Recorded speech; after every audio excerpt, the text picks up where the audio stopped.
Cinta, pada mulanya, adalah sebuah perjamuan cahaya di rumah kecil itu. Di sana, di bawah atap seng yang seringkali bernyanyi saat hujan turun, Budi dan Rina merajut sebuah dunia yang mereka sangka takkan pernah runtuh. Matahari pagi selalu menyelinap melalui celah ventilasi kayu yang mulai rapuh, jatuh tepat di atas meja makan kayu yang permukaannya sudah halus oleh gesekan tangan selama bertahun-tahun. Bau kopi yang baru diseduh, uap nasi hangat yang mengepul, dan aroma sabun bayi adalah wewangian surga bagi mereka. Setiap pagi, sebelum Fajar benar-benar menanggalkan jubah gelapnya, Budi sudah berdiri di ambang pintu dengan seragam sopir truknya yang sedikit kusam. Ia akan menarik napas dalam, membiarkan udara pagi yang dingin mengisi paru-parunya yang seringkali sesak oleh asap knalpot jalanan. Namun, sebelum kakinya melangkah keluar, ada sebuah ritual suci yang tak pernah alpa. Ia akan berbalik, menatap Rina yang sedang menggendong buah hati mereka. Seorang balita laki-laki bernama Adi yang pipinya semerah apel hutan. "Aku berangkat, Rin," bisik Budi. Suaranya berat, parau karena kurang tidur, namun penuh dengan kehangatan yang meluap. Ia mendekat, lalu mengecup kening Rina dengan lembut. Kecupan itu bukan sekedar formalitas. Itu adalah sebuah janji, sebuah segel yang menyatakan bahwa ia akan kembali apapun rintangannya di jalanan yang ganas.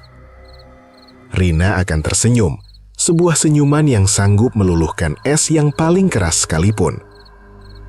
"Hati-hati di jalan, Mas. Jangan lupa makan siang. Aku dan Adi menunggu di sini," jawab Rina pelan. Tangannya yang mungil akan mengusap bahu suaminya yang lebar, mencoba menyalurkan kekuatan yang ia miliki ke dalam tubuh lelaki itu. Saat itu, kebahagiaan terasa begitu sederhana. Kebahagiaan adalah saat Budi pulang membawa sebungkus martabak telur, atau saat mereka bertiga duduk di teras sambil menonton langit yang perlahan berubah jingga. Mereka tidak membutuhkan kemewahan, mereka hanya membutuhkan satu sama lain. Namun, dunia ini memiliki cara yang kejam untuk menguji sebuah janji. Dunia tidak memperdulikan seberapa besar cinta yang kau miliki jika perutmu kosong dan tagihanmu menumpuk di atas meja. Perlahan tapi pasti, bayang-bayang kelam mulai merayap masuk ke dalam rumah mereka. Awalnya hanya berupa kenaikan harga bahan pokok yang membuat Rina harus memutar otak lebih keras di pasar. Kemudian, biaya sekolah anak yang mulai membengkak. Dan puncaknya adalah ketika truk tua yang biasa dikendarai Budi mulai sering mogok, yang berarti setoran berkurang dan pendapatan menurun drastis. Suatu malam, kegelapan itu terasa lebih nyata dari biasanya. Budi duduk di kursi plastik di ruang tamu, kepalanya tertunduk di antara kedua tangannya. Di hadapannya berserakan beberapa lembar kertas dengan cap merah yang menakutkan. Surat teduran dari bank. Cicilan rumah yang sudah menunggak 3 bulan. Rina keluar dari dapur, membawa segelas air putih. Ia melihat bahu suaminya bergetar pelan. Ia tahu Budi tidak menangis, tapi ia tahu suaminya sedang hancur. Rina meletakkan gelas itu di meja, suaranya nyaris tak terdengar. Budi mendongak, matanya merah, bukan karena amarah, tapi karena kekelelahan yang luar biasa. "Rin, aku tidak tahu lagi harus bagaimana. Pemilik truk bilang, kalau bulan depan aku tidak bisa memperbaiki transmisi itu, dia akan memberikan rute ini pada orang lain. Tapi uang dari mana?" Rina duduk di sampingnya, meraih tangan Budi yang kasar dan penuh dengan bekas luka pekerjaan kasar. "Kita akan cari jalan keluar, Mas." "Jalan apa, Rin?" "Aku sudah bekerja lembur. Aku sudah mengambil shift malam yang paling berbahaya. Tapi uangnya seperti air yang menguap di padang pasir. Tidak pernah cukup." Suara Budi meninggi karena rasa frustasi, namun segera ia rendahkan kembali karena takut membangunkan Adi yang sedang terlelap di kamar sebelah. Rina terdiam. Di dalam hatinya, sebuah badai sedang berkecamuk. Ia seringkali menangis diam-diam di dapur sambil mencuci piring, meratapi nasib mereka yang seolah tertahan di lumpur hisap kemiskinan. Setiap kali ia melihat Adi yang tumbuh besar, hatinya perih. Ia ingin memberikan nutrisi terbaik, mainan yang layak, dan masa depan yang cerah. Tapi kenyataan yang ia hadapi hanyalah tembok-tembok rumah yang mulai mengelupas dan lemari es yang lebih sering kosong daripada terisi. Beberapa hari kemudian, di pasar tradisional yang riuh oleh suara tawar-menawar dan bau amis ikan, Rina berdiri terpaku di depan sebuah lapak sayur. Ia menghitung uang di dompetnya, hanya beberapa lembar ribuan yang kumal. Ia harus memilih antara membeli telur atau membeli susu formula untuk Adi yang mulai kekurangan gizi. "Kenapa, Bu?" tanya penjual sayur dengan nada tidak sabar. Rina menelan ludah. "Nggak jadi, Pak." Ia berbalik, hendak melangkah pergi dengan perasaan malu yang membakar pipinya. Namun, tiba-tiba sebuah suara yang berat dan halus menyapa indera pendengarannya. Rina menoleh. Di sampingnya berdiri seorang pria yang tampak sangat kontras dengan lingkungan pasar yang becek itu. Pria itu mengenakan kemeja batik sutra yang tampak mahal. Jam tangan emas melingkar di pergelangan tangannya. Dan aromanya, aroma parfum mahal yang belum pernah Rina cium sebelumnya. Itulah Hendra. "Oh, tidak usah, Pak. Terima kasih banyak." Tolak Rina dengan canggung. Ia merasa harga dirinya tersinggung, meski perutnya melilit karena lapar. Hendra tersenyum. Senyumannya tampak tulus, namun ada sesuatu di balik matanya yang tajam yang sulit dibaca. "Jangan sungkan, saya sering melihat Anda di sini. Nama saya Hendra." Rina mengernyitkan dahi. "Mungkin ingatan saya yang salah, tapi anggaplah ini bantuan dari sesama manusia. Silahkan, ambil apa saja untuk anak Anda. Saya lihat Anda sedang bingung tadi," kata Hendra sambil menyerahkan beberapa lembar uang 100 ribuan kepada penjual sayur tanpa menunggu persetujuan Rina. "Simpan kembaliannya, Pak," kata Hendra pada penjual sayur itu, lalu kembali menatap Rina. "Simpan sisanya untuk keperluan lain, Bu." "Rina," jawabnya singkat. Rina, nama yang indah, seindah pemiliknya. Hendra memberikan sebuah kartu nama yang elegan. "Saya pengusaha di bidang properti. Jika Anda atau suami Anda butuh bantuan, atau mungkin butuh pekerjaan yang lebih baik, hubungi saya." Rina menerima kartu itu dengan tangan gemetar. Ia tidak tahu mengapa, tapi ada rasa dingin yang merayap di punggungnya saat jemarinya bersentuhan dengan kartu itu. Namun di saat yang sama, ia melihat uang kembalian yang diberikan penjual sayur tadi. Uang yang bisa membelikan Adi susu untuk 2 minggu ke depan. "Terima kasih, Pak Hendra," bisik Rina. Hendra mengangguk sopan, lalu berjalan pergi menuju mobil sedan mewahnya yang terparkir di pinggir pasar, meninggalkan Rina yang masih berdiri mematung di antara tumpukan sayur dan hiruk-pikuk manusia. Malam itu, kemiskinan menunjukkan taringnya yang paling tajam. Budi pulang dengan wajah yang lebih gelap dari biasanya. Ia tidak bicara sepatah kata pun. Ia langsung menuju kamar mandi, mencoba membasuh rasa lelah dan kekecewaannya. Rina tahu ada yang salah. Benar saja, saat Budi keluar, ia menghempaskan diri di ranjang dengan napas yang memburu. Truknya ditarik, Rin. Pemiliknya sudah tidak sabar. "Aku dipecat," kata Budi datar. Suaranya terdengar seperti orang yang sudah menyerah pada kematian. Rina merasa jantungnya berhenti berdetak sesaat. "Aku tidak tahu," Budi membentak, lalu segera menyesal. Ia menutup wajahnya. "Maafkan aku, Rin.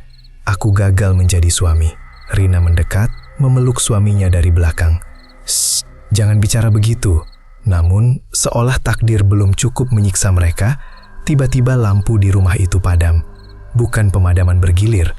Gelapnya begitu pekat, begitu sunyi, gumam Budi dalam kegelapan. Di tengah keheningan itu, tiba-tiba terdengar suara tangis Adi dari kamar sebelah. Tangisannya terdengar aneh, serak dan berat. Rina segera berlari masuk, meraba-raba dalam gelap hingga tangannya menyentuh kening putranya. "Mas," teriak Rina histeris. Budi menyalakan senter dari ponselnya yang baterainya hampir habis. Di bawah cahaya yang redup itu, mereka melihat Adi menggigil hebat. Tubuhnya sangat panas, seolah-olah ada api yang membakar di dalamnya. Kata Budi, "Tapi kita tidak punya uang, Mas." Rina menangis sesenggukan. Dalam keputusasaan yang mencekik, bayangan kartu nama Hendra muncul di benak Rina.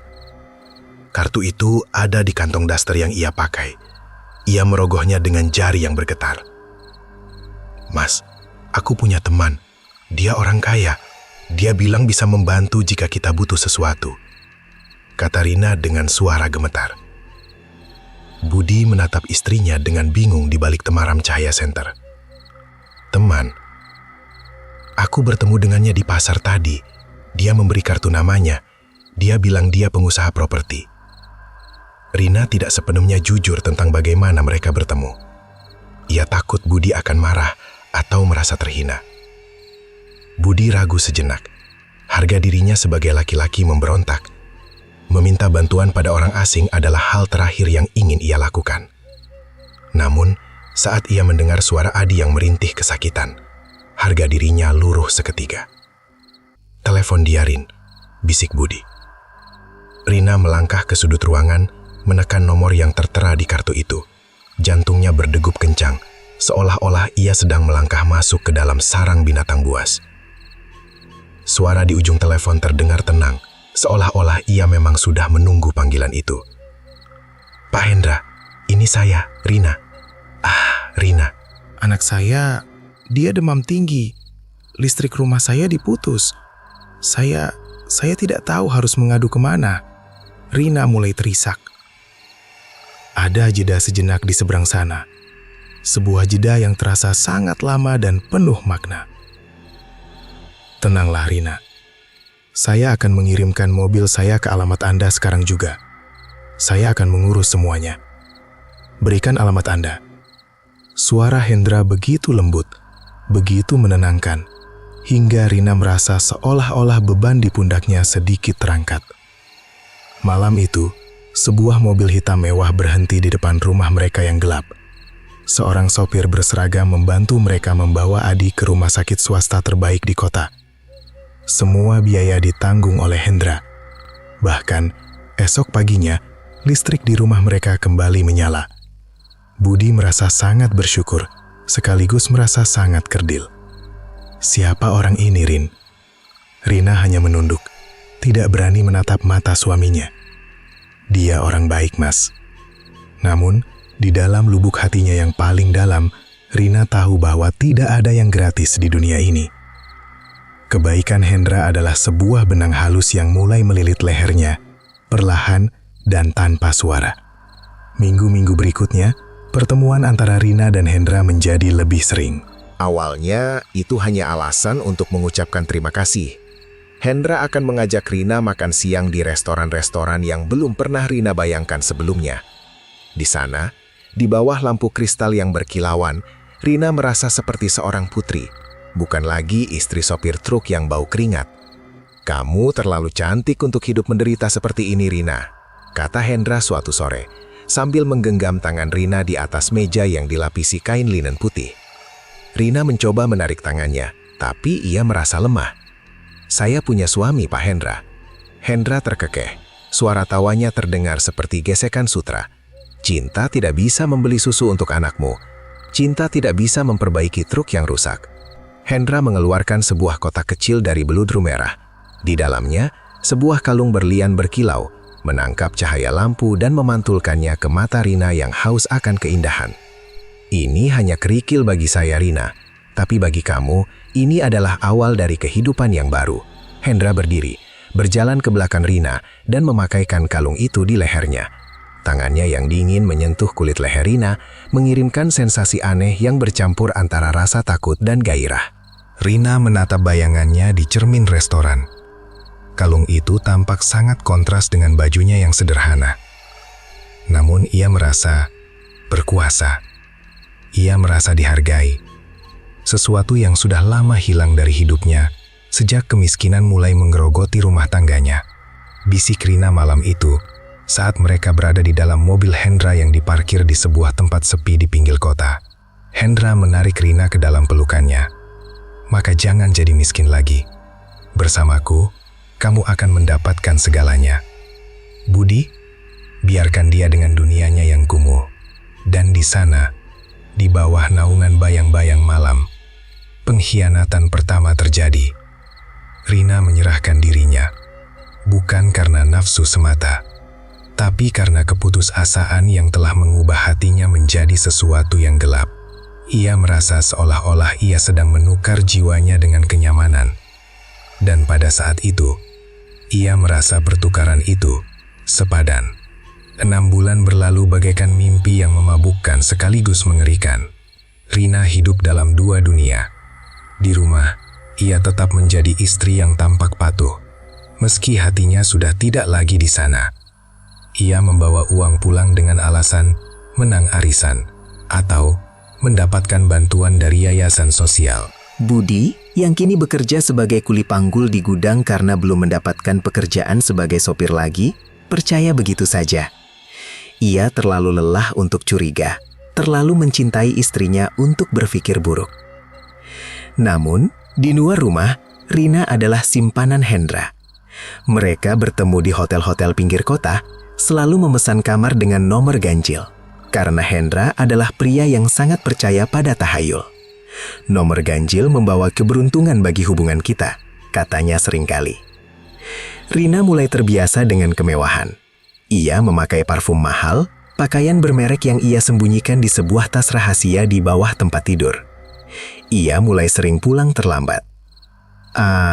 Tanya Budi suatu malam, saat Rina baru pulang pukul 9 malam. Iya mas, tadi ada acara makan-makan dulu, maaf ya. Jawab Rina sambil bergegas masuk ke kamar mandi untuk membasuh bau parfum Hendra dari tubuhnya. Budi menatap punggung istrinya. Ada sesuatu yang berbeda. Cara Rina berjalan, cara ia berbicara. Ada sebuah jarak yang perlahan melebar di antara mereka. Dan bau itu, bau parfum yang begitu tajam, begitu asing. Rumor mulai beredar di lingkungan rumah mereka. Seorang sopir ojek yang sering mangkal di depan mal besar pernah melihat Rina turun dari mobil mewah. Tetangga-tetangga mulai berbisik-bisik saat Rina lewat dengan tas baru yang tampak sangat mahal untuk ukuran seorang istri pengangguran. Pak Budi, kata seorang tukang ojek suatu sore saat Budi sedang duduk di depan rumah. Saya bukan mau ikut campur, tapi saya sering melihat Bu Rina di mal besar sama laki-laki berjas. Budi tertawa, tawa yang terdengar pahit di telinganya sendiri. Kamu salah lihat mungkin. Itu mungkin saudaranya atau orang dari yayasan yang bantu kami. Budi mencoba meyakinkan dirinya sendiri. Ia memegang teguh kenangan tentang Rina yang menyiapkan sarapan untuknya, Rina yang menangis saat ia dipecat. Ia tidak ingin dunianya runtuh untuk kedua kalinya. Namun, keraguan adalah seperti rayap. Ia memakan fondasi kepercayaan secara perlahan, tanpa terlihat, hingga semuanya siap roboh hanya dengan satu sentuhan. Suatu hari, saat Rina sedang mandi, ponselnya tertinggal di atas meja. Sebuah pesan masuk, layarnya menyala. Budi yang sedang menggendong Adi tanpa sengaja melihatnya. Kamar 313, aku sudah menunggumu sayang. Dunia Budi seolah berputar. Jantungnya berdegup begitu kencang, hingga ia merasa dadanya akan pecah. Ia meletakkan Adi di lantai dengan tangan gemetar. Ia membuka tas Rina yang tergeletak di kursi, sesuatu yang tak pernah ia lakukan sebelumnya. Di sana, di antara lipatan kain, ia menemukan sebuah struk hotel. Hotel bintang 3 di pinggir jalan tol. Tanggalnya, hari ini. Hati Budi seperti diremas oleh tangan raksasa yang tak terlihat. Rasa sakitnya begitu hebat hingga ia sulit bernapas. Ia terduduk di lantai, menatap struk itu dengan pandangan kosong. Semua kepingan puzzle yang selama ini ia abaikan mulai menyatu. Parfum mahal itu, uang arisan yang terlalu banyak, kepulangan yang terlambat. Semuanya adalah dusta. Malam itu, Budi tidak tidur. Ia duduk di kegelapan ruang tamu, memperhatikan Rina yang tertidur lelap di sampingnya. Rina tampak begitu tenang, seolah tidak ada beban dosa di pundaknya. Budi menatap leher istrinya, di mana sebuah tanda merah samar terlihat di bawah cahaya bulan yang masuk dari jendela. Itu bukan gigitan nyamuk, itu adalah tanda kepemilikan orang lain. Amarah yang selama ini ia pendam mulai mendidih. Bukan amarah yang meledak-ledak, melainkan amarah yang dingin, yang membeku menjadi sebuah tekad yang mengerikan. Ia merasa dikhianati oleh orang yang paling ia percayai di dunia ini. Ia merasa harga dirinya sebagai seorang suami telah diinjak-injak hingga menjadi debu. Bisiknya dalam kegelapan.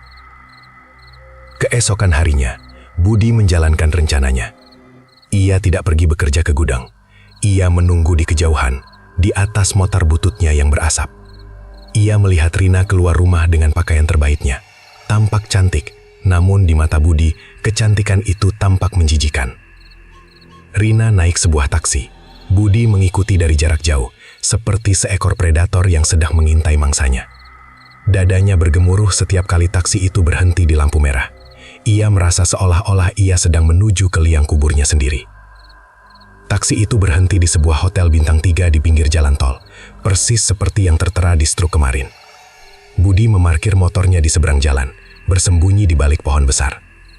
Ia melihat sebuah mobil sedan hitam mewah yang ia kenali sebagai mobil milik orang kaya yang dulu membantu mereka, berhenti di depan lobi. Hendra turun dari mobil, tampak gagah dengan setelan jas abu-abu. Rina turun dari taksi dan langsung menghampirinya. Hendra merangkul pinggang Rina, dan Rina menyandarkan kepalanya di bahu pria itu. Mereka tertawa kecil, sebuah tawa yang terdengar seperti ejekan di telinga Budi. Darah Budi mendidih. Pemandangan itu lebih menyakitkan daripada 1000 tusukan pisau. Ia melihat mereka masuk ke dalam hotel, tangan mereka saling bergenggaman mesra. Budi menunggu.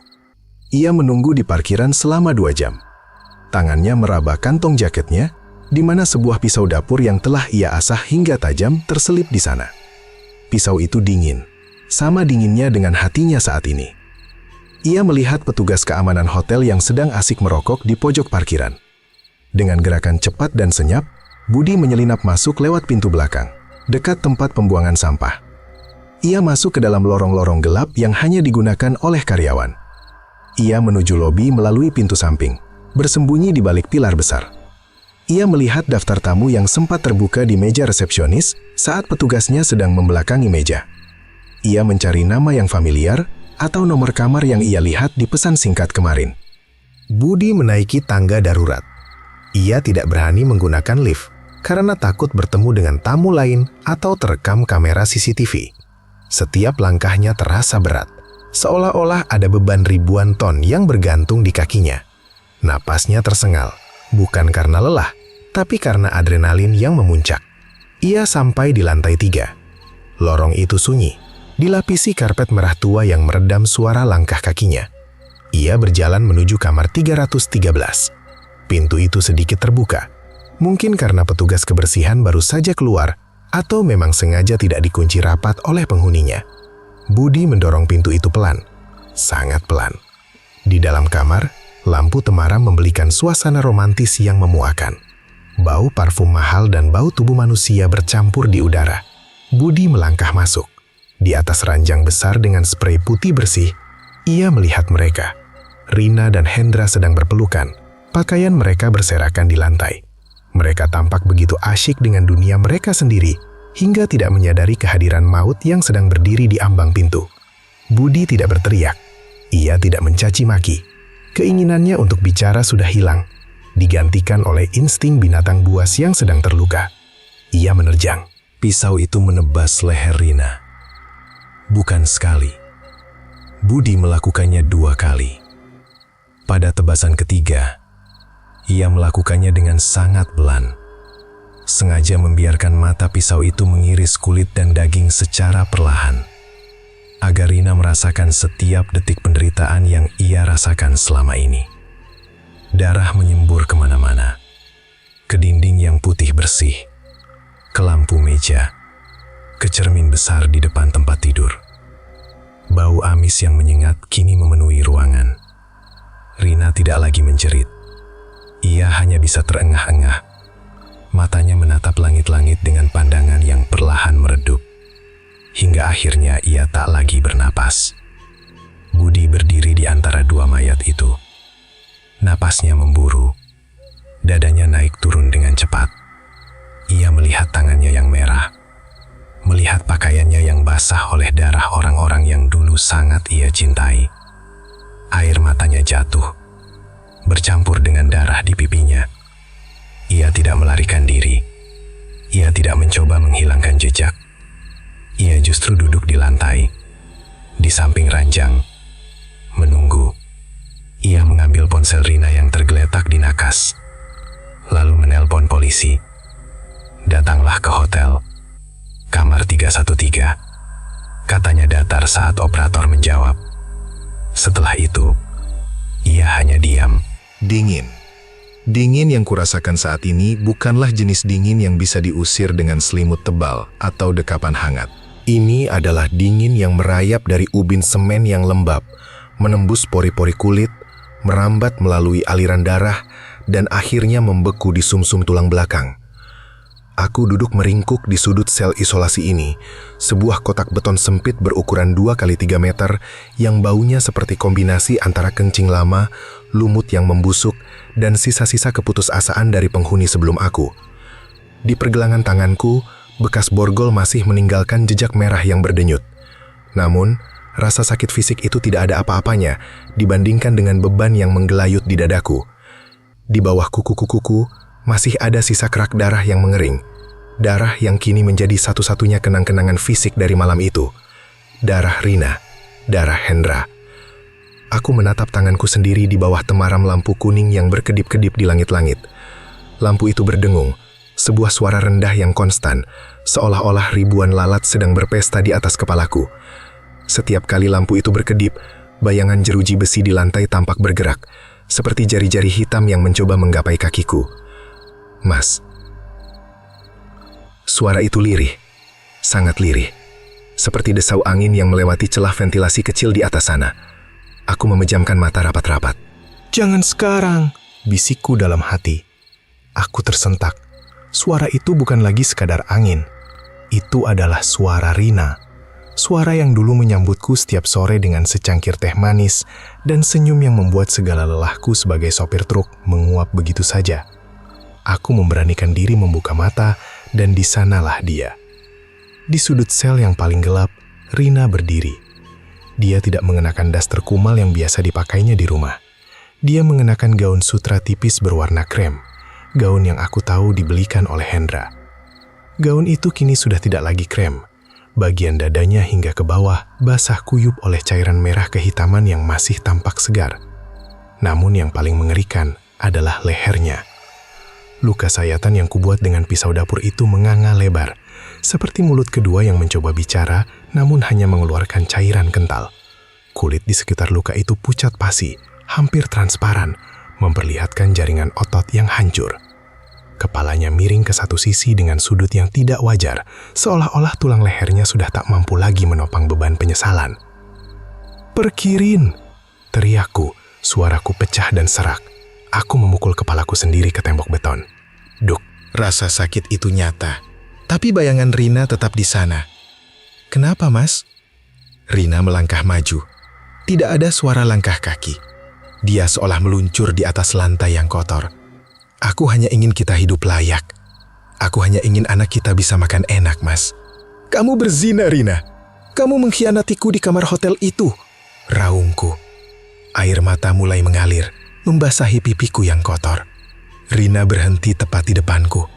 Bau yang menguar darinya bukan lagi bau parfum melati kesukaannya, melainkan bau besi yang tajam, bau darah yang mulai membusuk. Dia berjongkok. Wajahnya kini hanya berjarak beberapa senti dari wajahku. Aku bisa melihat setiap detail luka di lehernya.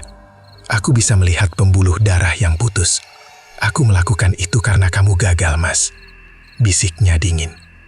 Kata-kata itu lebih tajam dari pisau dapur yang kugunakan malam itu. "Kamu gagal menjadi kepala keluarga. Kamu membiarkan kita tenggelam dalam utang." Hendra datang membawa pelampung. "Tubuh ini hanya daging, Mas. Tapi hatiku hancur setiap kali melihat anak kita menangis karena lapar." Tiba-tiba, udara di dalam sel menjadi semakin berat. Suhu turun drastis hingga aku bisa melihat napasku sendiri keluar sebagai uap putih. Dari balik bayangan Rina, muncul sesosok pria, Hendra. Pengusaha itu tidak lagi terlihat gagah dengan jas mahalnya. Jasnya compang-camping, dan bagian belakang lehernya, tempat aku pertama kali menghujamkan pisau, tampak seperti daging cincang. Dia berdiri dengan kaku, matanya yang melotot menatapku dengan kebencian yang murni.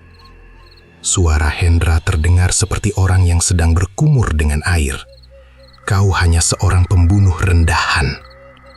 Hendra melangkah mendekat, tangannya yang pucat dan dingin mencengkram jeruji sel. "Kau ingin tahu sebuah rahasia, sopir truk? Utang-utangmu, penarikan trukmu." Aku terpaku, jantungku berdegup kencang hingga terasa sakit di dada. Hendra tertawa, suara tawa yang terputus-putus oleh sisa darah di tenggorokannya. "Aku yang mengatur semuanya. Aku yang membayar orang bank untuk mempercepat penagihanmu. Aku yang menyuruh orang untuk merusak mesin trukmu agar kau kehilangan pekerjaan. Aku menciptakan badai itu, Budi. Duniaku serasa runtuh. Kemarahan yang sempat meredah kini meledak kembali lebih hebat dari sebelumnya. Binatang. Karena dia cantik, Budi. Dan dia sia-sia jika hanya bersamamu. Hendra menyeringai, menampakkan gigi-giginya yang berdarah. Dan kau tahu apa yang paling lucu? Rina tahu. Dia tahu aku yang melakukan itu. Tapi dia tetap memilihku. Aku menerjang ke arah Hendra. Tapi tanganku hanya menembus udara dingin yang hampa. Aku tersungkur di lantai, tepat di bawah kaki Rina. Benarkah itu, Rin? Tanyaku dengan suara yang hampir menghilang. Rina tidak menjawab dengan kata-kata. Dia hanya menatapku dengan tatapan kosong. Lalu air mata darah mulai mengalir dari sudut matanya. Semuanya sudah terlambat, Mas. Sekarang kita bertiga terperangkap di sini. Beberapa jam kemudian, seorang penjaga penjara mengetuk jeruji besi dengan tongkatnya, menimbulkan suara dentingan logam yang memekakkan telinga. "Cepat!" teriaknya kasar. Dia menyodorkan nampan plastik berisi nasi keras dan sayur yang tampak layu melalui celah di bawah pintu. Aku tidak bergerak.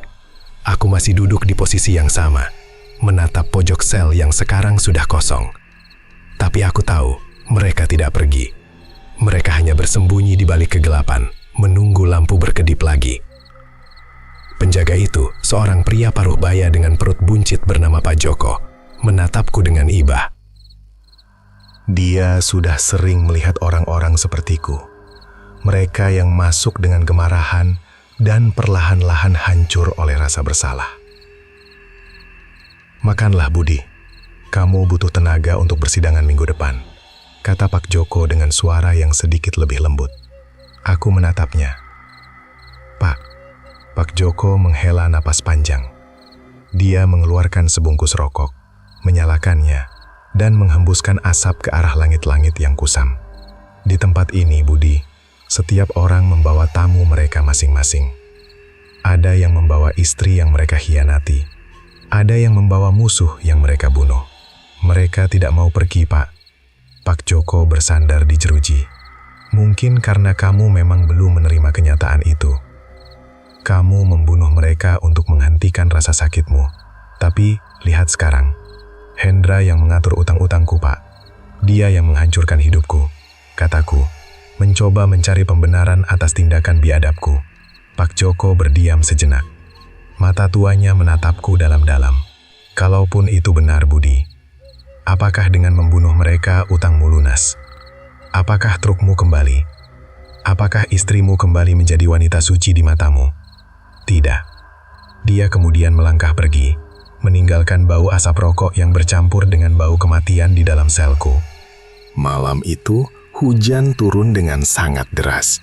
Suara rintik hujan yang menghantam atap seng penjara terdengar seperti ribuan peluru yang dijatuhkan dari langit. Aku mencoba memejamkan mata, berharap obat tidur yang diberikan dokter penjara sore tadi segera bekerja. Namun, setiap kali mataku tertutup, pemandangan di kamar 313 itu kembali terputar seperti film rusak. Aku melihat diriku sendiri berdiri di ambang pintu.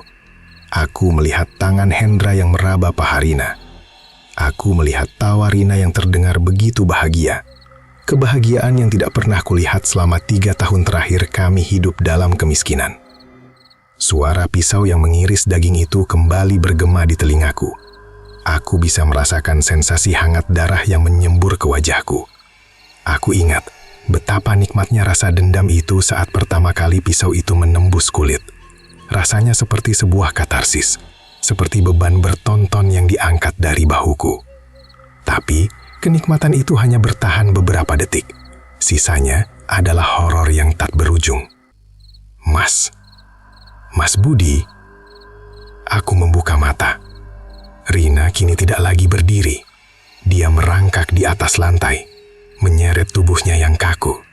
Dia menuju ke arahku. Wajahnya kini sudah mulai membiru. Tanda-tanda dekomposisi mulai muncul. Bau busuknya kini begitu nyata, memenuhi setiap sudut paru-paruku. Mas, Tolong peluk aku. Jangan mendekat. Kamu bukan Rinaku. Teriakku sambil merapatkan punggung ke tembok. Kamu yang membunuhnya, Mas. Kamu yang mengirimku ke tempat gelap itu. Rina terus merangkak. Tangannya yang pucat kini menyentuh kakiku. Dinginnya luar biasa, seperti es yang langsung membekukan kulitku. Sentuh leherku, Mas. Dia menarik tanganku, memaksaku menyentuh luka menganga di lehernya. Jariku masuk ke dalam sobekan daging yang dingin dan licin. Aku berteriak sekuat tenaga, tapi tidak ada suara yang keluar. Rasanya seperti dalam mimpi buruk di mana tenggorokanmu terkunci. Di saat yang sama, Hendra muncul di cermin kecil di atas wastafel sel. Wajahnya hancur, sebagian kulit pipinya terkelupas memperlihatkan rahangnya. Hendra meraung. Kau pikir kau bisa bebas setelah ini? Istriku di luar sana sedang menyewa pengacara paling mahal untuk memastikan kau membusuk di sini atau mati di tiang gantungan. Dan anakmu. Mendengar kata anak, jantungku seolah berhenti berdetak. Hendra tertawa jahat. Dia sekarang di panti asuhan. Aku menjadi bayangan dari diriku yang dulu. Tubuhku yang dulu kekar karena sering mengangkat barang-barang berat, kini menyusut hingga tulang rusukku menonjol jelas. Mataku cekung dengan lingkaran hitam yang permanen di sekelilingnya karena aku takut untuk tidur. Setiap kali aku mencoba makan, rasa makanan itu berubah menjadi rasa besi, rasa darah. Setiap kali aku minum, air itu terasa amis. Suatu hari, seorang pria berpakaian rapi datang mengunjungiku. Dia bukan pengacaraku. Dia memperkenalkan diri sebagai pengacara keluarga Hendra. Namanya Pak Baskoro, seorang pria dengan mata tajam di balik kacamata bingkai emasnya. Kami duduk di ruang kunjungan yang dipisahkan oleh kaca tebal. Aku datang bukan untuk berbasa-basi, Budi, kata Baskoro sambil membuka tas kulitnya yang mahal. Istri almarhum Pak Hendra ingin memastikan Anda tidak akan pernah melihat matahari lagi sebagai orang bebas. Dia mengeluarkan sebuah dokumen dan menempelkannya ke kaca agar aku bisa melihatnya. Itu adalah surat perjanjian utang piutang. Di sana tertera namaku dan tanda tangan yang sangat kukenal. Tapi bukan tanda tanganku. Ini tanda tangan Rina, bisikku. Tanganku gemetar menyentuh kaca. Benar, kata Baskoro dingin. Istri Anda menjaminkan rumah dan truk Anda kepada Pak Hendra 6 bulan sebelum perselingkuhan itu diketahui. Duniaku berputar. Kepalaku terasa sangat pening. Jadi, Rina yang memulai ini semua.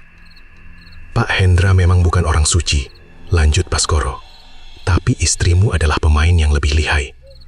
Dia menggunakan alasan kesulitan ekonomi untuk menjerat Pak Hendra, membuatnya merasa kasihan, hingga akhirnya mereka menjalin hubungan. Pak Hendra sebenarnya berencana untuk meninggalkan istrinya dan menikahi Rina. Aku tertawa. Awalnya pelan, lalu semakin keras hingga menjadi tawa histeris yang mengguncang seluruh ruang kunjungan. Para penjaga segera menghampiriku, tapi aku tidak bisa berhenti. Jadi, inilah kenyataannya. Semua pengorbananku, semua kerja kerasku siang malam di jalanan, semua rasa cintaku, semuanya dikhianati bahkan sebelum Hendra melakukan rencananya. Rina bukan korban. Dia bukan wanita malang yang terpaksa menjual diri. Dia adalah arsitek dari kehancuranku sendiri. Budi, bentak penjaga sambil menekan bahuku. Aku menatap Baskoro dengan mata merah. Terima kasih, Pak Pengacara. Setelah pertemuan itu, suasana di selku berubah. Malam itu, ketika Rina muncul lagi dengan lehernya yang robek, aku tidak lagi ketakutan. Aku menatapnya dengan kebencian yang jauh lebih besar daripada rasa bersalahku.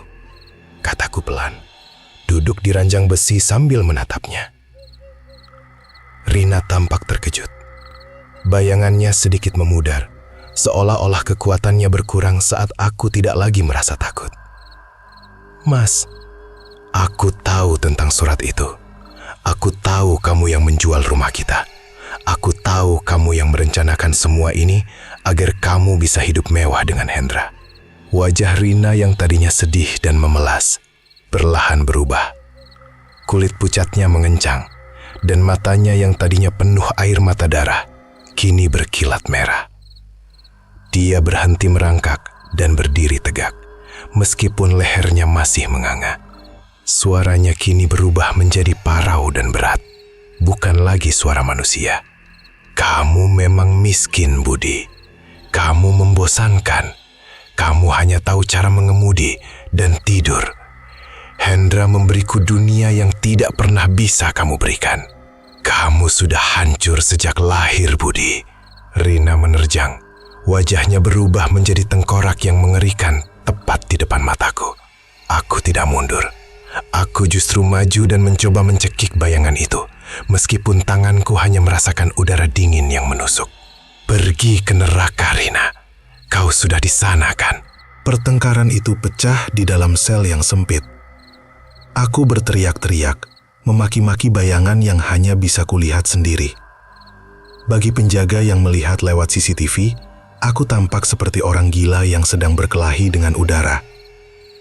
Siksaan itu mencapai puncaknya pada malam ke-187. Tubuhku sudah benar-benar habis. Aku merasa ajalku sudah dekat, dan sejujurnya, aku menyambutnya dengan tangan terbuka. Aku ingin semua ini berakhir. Hujan deras kembali mengguyur. Rina dan Hendra muncul bersamaan di depan jeruji sel. Namun kali ini, mereka tampak berbeda. Tidak ada lagi teriakan, tidak ada lagi cemoohan. Mereka hanya berdiri di sana, menatapku dengan wajah yang sangat lelah. Tanyaku parau. Aku sudah terlalu lemah bahkan untuk berteriak. Kami lelah, Budi, bisik Rina. Darah yang mengalir dari lehernya tampak lebih tipis, hampir seperti air biasa. Tidak, sahut Hendra. Kami hanya proyeksi dari apa yang ada di dalam hatimu. Jika kamu terus membenci, kami akan terus ada di sini. Aku terdiam. Di tengah kesunyian malam itu, aku teringat pada anakku, wajah mungilnya yang polos. Dia adalah satu-satunya bagian dari diriku dan Rina yang masih murni. Jika aku mati di sini dengan hati penuh kebencian, apa yang akan kutinggalkan untuknya? Hanya warisan kegelapan. Aku menghela napas panjang, sebuah napas yang terasa sangat berat, namun perlu. Aku minta maaf, bisikku. Rina dan Hendra tersentak. Bukan karena aku membunuh kalian, lanjutku. Air mata mulai jatuh pelan.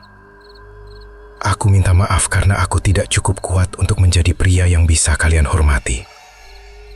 Aku minta maaf karena aku membiarkan kemarahan mengambil alih segalanya. Dan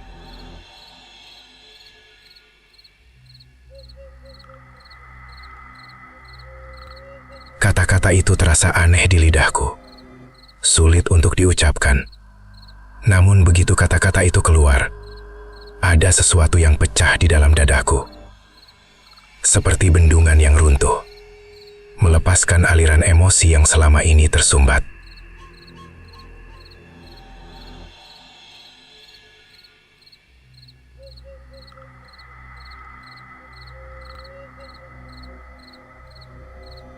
Dia tersenyum. Senyum yang tulus, tanpa ada darah atau kebencian. Hendra pun demikian. Dia mengangguk pelan, jasnya kembali rapi, wajahnya kembali tenang. Terima kasih, Budi, bisik mereka bersamaan. Suara mereka kini terdengar sangat jauh, seperti gema di dalam gua yang luas. Perlahan, bayangan mereka memudar, berubah menjadi bintik-bintik cahaya yang terbang ke arah ventilasi sel dan menghilang ke dalam kegelapan malam yang diguyur hujan. Seketika, suhu di dalam sel menjadi hangat. Bau busuk dan amis yang selama berbulan-bulan menghantui indera penciumanku hilang sepenuhnya, digantikan oleh bau tanah basah yang segar dari luar. Aku merebahkan tubuhku di ranjang yang keras itu. Untuk pertama kalinya dalam 8 bulan, jantungku berdetak dengan ritme yang teratur. Tidak ada ketakutan, tidak ada amarah. Hanya ada rasa lelah yang luar biasa.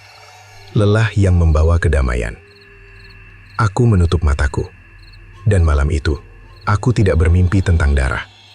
Aku bermimpi tentang ladang gandum yang luas, di mana aku sedang menggendong anakku, dan kami berdua tertawa melihat matahari terbenam. Keesokan paginya, Pak Joko datang untuk mengantarkan sarapan. Dia berhenti di depan jerujiku dan tertegun. Panggilnya. Aku duduk di pinggir ranjang, menatapnya dengan mata yang jernih.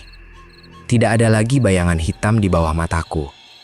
Wajahku tampak lebih cerah, meskipun masih sangat kurus. "Selamat pagi, Pak Joko," kataku sambil tersenyum tipis.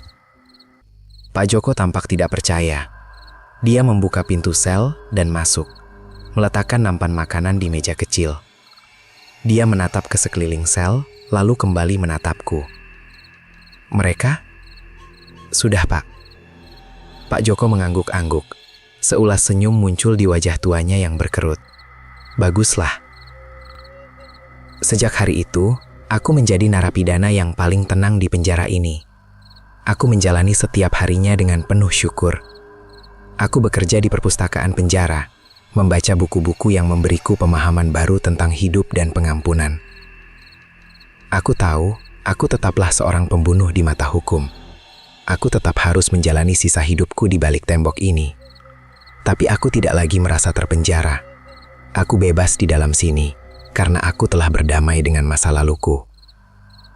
Setiap malam sebelum tidur, aku selalu berdoa untuk anakku. Aku menulis surat untuknya setiap minggu, meskipun aku tahu dia mungkin belum bisa membacanya sekarang. Aku menceritakan segalanya. Kejujuran yang pahit, kesalahan yang fatal, dan pengampunan yang membebaskan. Aku tidak ingin dia tumbuh dengan kebohongan. Aku ingin dia tahu bahwa ayahnya adalah seorang manusia biasa yang pernah jatuh sangat dalam, namun berhasil merangkak kembali ke arah cahaya. Namun, ada satu hal yang tetap menjadi misteri. Terkadang, di saat-saat paling sunyi di tengah malam, aku masih mendengar suara langkah kaki di koridor penjara. Bukan langkah kaki penjaga yang berat, melainkan langkah kaki ringan seorang wanita. Dan terkadang, aku menemukan setangkai bunga melati kecil tergeletak di atas bantal perpustakaan tempat aku bekerja. Aku hanya tersenyum setiap kali menemukannya. Aku tahu, pengampunan bukan berarti melupakan. Pengampunan adalah tentang mengingat, namun tidak lagi merasakan sakit yang sama. Ceritaku mungkin berakhir di balik jeruji besi ini. Namun di luar sana, di dunia yang penuh dengan godaan uang dan pengkhianatan, kisahku menjadi peringatan bagi siapapun yang mendengarnya, bahwa cinta yang sederhana namun jujur, jauh lebih berharga daripada kekayaan yang dibangun di atas penderitaan orang lain. Dan bahwa dendam, seberapapun manisnya saat dilakukan, pada akhirnya hanya akan menjadi racun yang mematikan jiwa. Malam kembali turun menyelimuti penjara. Aku berbaring, menatap langit-langit sel yang kini tidak lagi berisik oleh dengung lampu. Aku menutup mata dengan tenang, siap menyambut hari esok yang meskipun masih di dalam penjara, terasa jauh lebih terang daripada hari-hari paling mewah di masa laluku yang penuh kepalsuan. Matahari pagi di balik jeruji besi tidak pernah benar-benar terasa seperti cahaya yang membawa harapan. Bagiku, ia hanyalah bilah-bilah pedang yang menyayat debu-debu beterbangan di dalam sel, membedah kegelapan yang selama 8 bulan ini menjadi satu-satunya kawan bicaraku. Namun, pagi ini berbeda. Ada semacam keheningan yang asing. Bukan keheningan mencekam yang biasanya didahului oleh bau anyir darah atau isak tangis gaib Rina, melainkan keheningan yang kosong. Seperti sebuah panggung teater yang lampunya telah dipadamkan dan penontonnya telah pulang, meninggalkan aku sendirian di tengah dekorasi yang mulai usang. Aku menarik napas dalam-dalam. Paru-paruku yang biasanya terasa sesak seolah terisi oleh abu pembakaran mayat, kini menghirup aroma yang sudah lama aku lupakan. Bau tanah yang lembab terkena air hujan semalam, bercampur dengan samar-samar bau kopi hitam murah yang sedang diseduh Pak Joko di kejauhan. Tidak ada lagi bau besi dari darah Hendra yang menyembur ke wajahku. Tidak ada lagi bau parfum melati busuk yang selalu menyertai kemunculan Rina. Apakah ini yang dinamakan kedamaian? Ataukah ini hanyalah jeda sebelum badai yang lebih besar menghantam sisa-sisa kewarasanku? Aku melangkah menuju wastafel kecil di sudut sel. Keramiknya retak-retak, menyerupai peta dari sebuah wilayah yang tak bertuan. Aku membasuh wajahku dengan air dingin yang terasa seperti jarum-jarum es menusuk kulit. Ketika aku mendongak untuk menatap cermin yang kusam dan dipenuhi bercak hitam, aku tidak lagi melihat sosok monster dengan mata merah penuh amarah. Aku melihat seorang pria berusia 38 tahun yang tampak seperti berusia 60 tahun. Rambutku yang dulu hitam legam, kini didominasi oleh uban yang tumbuh liar seperti ilalang di tanah gersang. Garis-garis di dahi dan di bawah mataku menceritakan sebuah tragedi yang tak akan pernah bisa dihapus oleh hukum manapun. Budi, sebuah suara berat memanggil dari koridor. Aku menoleh. Pak Joko berdiri di sana, memegang kunci-kunci yang gemerincing. Suaranya seperti lonceng kematian yang kini terdengar lebih merdu. Jantungku berdegup kencang secara tiba-tiba. Detaknya seperti tabuhan genderang perang yang tak sinkron. Selama ini, tidak ada yang pernah mengunjungiku. Keluargaku sudah lama memutus hubungan sejak berita pembunuhan itu menghiasi halaman depan Surat Kabar Nasional dengan tajuk utama yang mengerikan. Sopir truk cemburu buta, gorok istri dan selingkuhannya di kamar hotel. Teman-temanku sesama sopir truk sudah pasti menganggapku sebagai binatang buas yang lebih baik membusuk di dalam penjara. "Siapa, Pak?" tanyaku dengan nada datar, mencoba menyembunyikan getaran di suaraku. Pak Joko menggeleng pelan.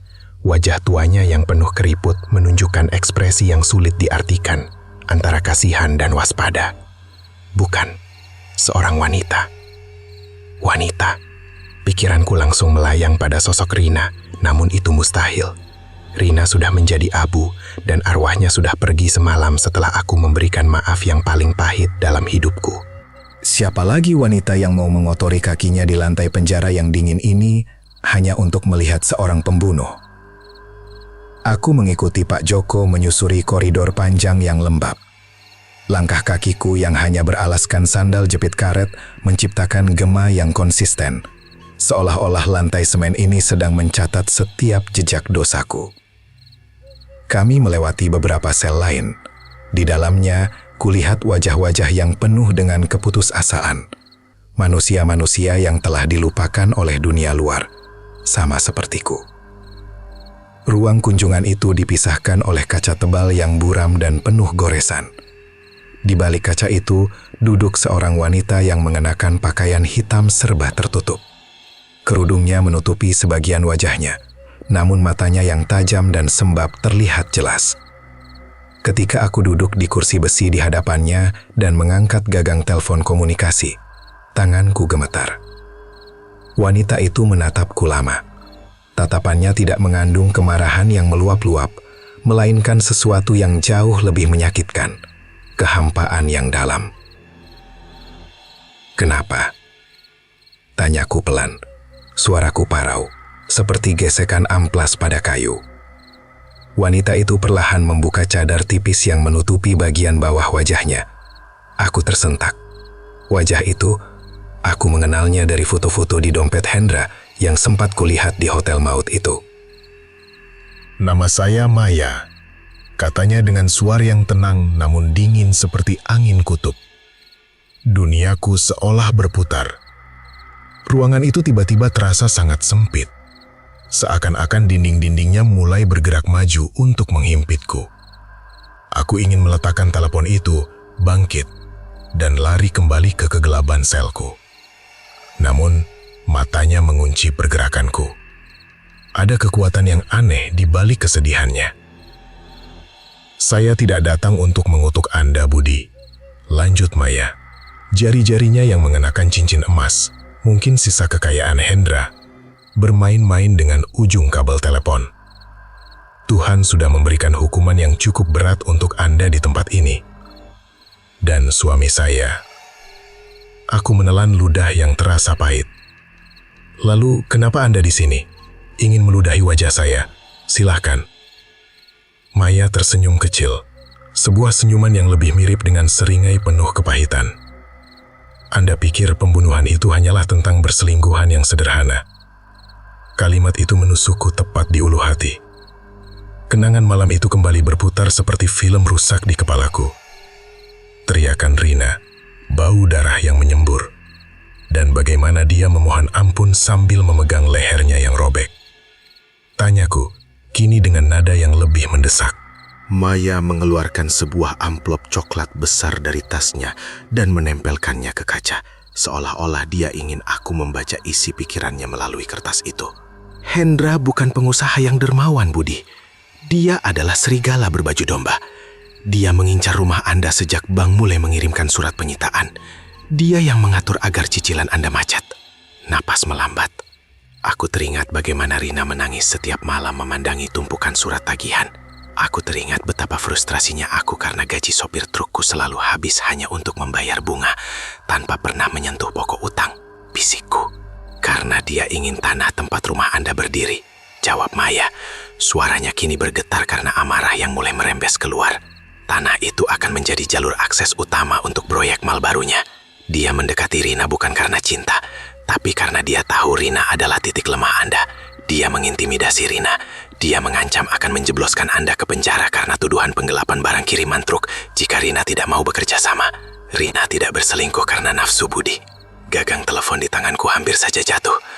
Jantungku terasa seperti diperas oleh tangan raksasa yang tak terlihat. Air mata yang kukira sudah kering sejak malam pengampunan itu, kini mulai mengalir lagi, panas dan menyakitkan. Tidak, suaraku pecah. Dia bilang dia lelah jadi miskin. Itu adalah naskah yang dipaksakan Hendra padanya. Potong Maya tajam. Hendra ingin Anda tahu bahwa istri Anda tidak setia, agar Anda hancur dan menyerahkan segalanya. Hendra adalah seorang narsis yang gila kontrol. Dia merekam semua pertemuan mereka untuk mengancam Rina. Aku teringat wajah Rina malam itu. Sebelum pisauku memutus napasnya, dia menatapku dengan mata yang tidak menunjukkan kebencian, melainkan penyesalan yang luar biasa. Dia ingin mengatakan sesuatu, tapi aku terlalu buta oleh kemarahan untuk mendengarkan. Aku telah membunuh satu-satunya orang yang paling mencintaiku di dunia ini, karena sebuah kebohongan yang dirancang dengan sangat rapi oleh pria yang juga kubunuh. Maya menyandarkan punggungnya ke kursi, tampak lelah. Saya datang ke sini karena saya baru menemukan surat-surat itu di brankas rahasia Yendra setelah dia mati. Saya membencinya lebih dari Anda membencinya. Dia menghancurkan banyak keluarga demi uang, dan saya tidak ingin Anda hidup dalam kedamaian semu, Budi. Maya berdiri, mengenakan kembali cadarnya. Aku menutup mata, berharap arwah Rina akan muncul lagi. Aku ingin dia datang. Aku ingin dia berdiri di sana dengan lehernya yang menganga, agar aku bisa bersujud di kakinya yang dingin dan memohon ampunan yang lebih besar dari apapun yang pernah ada di alam semesta ini. Bisikku ke dalam kegelapan. Kembalilah, marahlah padaku, bunuh aku. Namun, sel itu tetap sunyi. Maaf yang kuberikan semalam telah melepaskan mereka. Aku telah mengusir satu-satunya hubungan yang tersisa dengan istriku. Sekarang, aku benar-benar sendirian dengan kebenaran yang lebih mengerikan daripada hantu manapun. Tiba-tiba, aku mendengar suara langkah kaki kecil di koridor. Bukan langkah kaki Pak Joko, bukan langkah kaki Rina yang ringan. Suara itu berhenti tepat di depan jerujiku. Aku membuka mata dan bangkit dengan cepat. Di balik jeruji, berdiri seorang anak kecil laki-laki berusia sekitar 4 tahun. Wajahnya sangat mirip denganku, tapi mata itu adalah mata Rina. Jernih, besar, dan penuh dengan kepolosan yang menghancurkan hati. John, suara kecil itu memecah kesunyian malam. Aku membeku. Ini mustahil. Bagaimana mungkin anakku bisa ada di sini, di tengah malam, di dalam penjara dengan pengamanan ketat? Aku memanggil nama anakku dengan suara yang gemetar hebat. Anak itu tersenyum, tapi senyumnya tidak sampai ke matanya. Dia mengulurkan tangannya yang kecil melewati celah jeruji besi. Di telapak tangannya yang mungil terdapat setangkai bunga melati. Putih, bersih, namun aromanya adalah aroma darah yang sangat segar. Ibu bilang ayah jangan sedih lagi, kata Adi dengan nada yang datar, seolah-olah dia sedang membacakan pesan dari dunia lain. Aku merangkak menuju jeruji, air mataku membasahi lantai semen. Aku mencoba menyentuh tangan anakku, tapi jariku hanya menembus udara dingin. Sosok Adi mulai memudar, berubah menjadi gumpalan kabut putih yang berputar-putar di depan mataku. "Adi, jangan pergi!" teriakku histeris. Sosok itu menghilang sepenuhnya, meninggalkan setangkai melati yang kini jatuh ke lantai. Aku mengambil bunga itu. Kelotak putihnya perlahan berubah menjadi merah, seolah-olah ia menyerap darah dari pori-pori kulitku. Dan saat itulah aku menyadari sebuah plot twist yang lebih mengerikan. Bunga melati itu bukan berasal dari Rina atau Adi. Aku menatap ke arah ventilasi sel. Di sana, di atas tumpukan debu, aku melihat sebuah benda kecil yang mengkilap. Dengan tangan gemetar, aku mengambilnya. Itu adalah anting-anting milik Rina yang kulepas paksa saat aku membunuhnya di hotel. Anting yang seharusnya sudah disita oleh polisi sebagai barang bukti. Bagaimana benda ini bisa ada di sini? Tiba-tiba, sebuah suara tertawa lirih terdengar dari bawah ranjangku. Suara itu bukan suara Rina, bukan pula suara Hendra. Itu adalah suara yang sangat kukenal. Suara yang selama ini memberiku nasihat dan ketenangan. Aku menoleh ke arah pintu sel. Pak Joko berdiri di sana, tapi dia tidak lagi memakai seragam sipirnya. Dia mengenakan jas mahal yang dulu sering dipakai Hendra. Wajahnya perlahan berubah. Kulitnya mengelupas, menampakkan wajah Hendra yang hancur karena sayatan pisauku, namun dengan mata Pak Joko yang tetap tenang. "Penjara ini bukan di bumi, Budi," kata sosok itu dengan suara ganda yang mengerikan. "Kau tidak pernah ditangkap. Kau tidak pernah diadili. Kau mati terkena serangan jantung tepat setelah kau menyayat leher Rina di kamar 313 itu." Aku mundur hingga punggungku menghantam tembok. Tidak mungkin. Aku di sini, teriakku sebelum cairan darah itu masuk ke dalam mulutku, menyumbat tenggorokanku dengan rasa besi yang tak tertahankan. Aku terbangun dengan sentakan hebat. Napas meledak-ledak, keringat dingin membasahi seluruh tubuhku. Aku melihat ke sekeliling. Aku masih di dalam sel. Lampu redup masih berkedip-kedip. Bau anyir itu kembali lagi, lebih kuat dari sebelumnya. Aku melihat ke telapak tanganku. Ada darah di sana. Bukan darah baru, tapi darah kering yang seolah-olah sudah menyatu dengan garis tanganku. "Budi," sebuah suara memanggil. Aku menoleh ke pintu sel. Pak Joko berdiri di sana, memegang nampan sarapan. "Kamu berteriak lagi dalam tidurmu." Aku menatapnya dengan curiga. Aku memperhatikan setiap detil wajahnya, mencari bekas luka atau perubahan bentuk. Tapi dia tampak seperti Pak Joko yang biasa. "Pak," tanyaku dengan suara gemetar.